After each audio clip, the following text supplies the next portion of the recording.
Cebu takes center stage today as TRAVEX 2026, the ASEAN region's flagship travel trade exchange, officially opens, bringing hundreds of international buyers face-to-face with Filipino tourism entrepreneurs, giving local products and destinations a powerful push into the global market. Paul Montibon is there to walk us through how this event is putting local destinations on the global tourism map. Paul Montibon reports from Cebu. Held at the newly built Mactan Expo Center in Lapu-Lapu City, TRAVEX 2026 has drawn 271 foreign buyers from 50 countries, alongside 124 sellers and more than 200 exhibitors.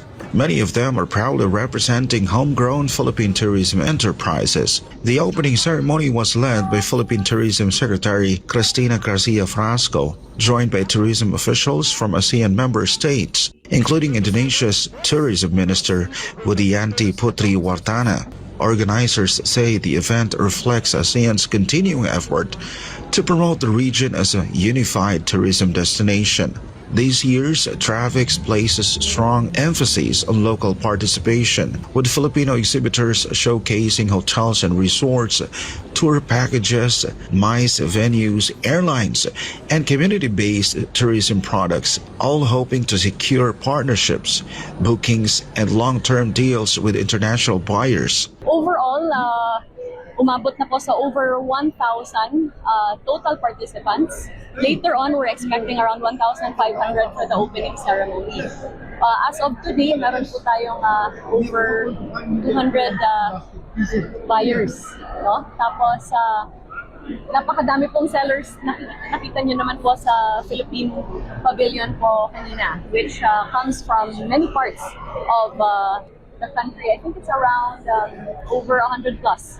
For local sellers, the event opens doors to global exposures, allowing Philippine destinations from world-class beaches to emerging ecotourism sites to compete on an international scale.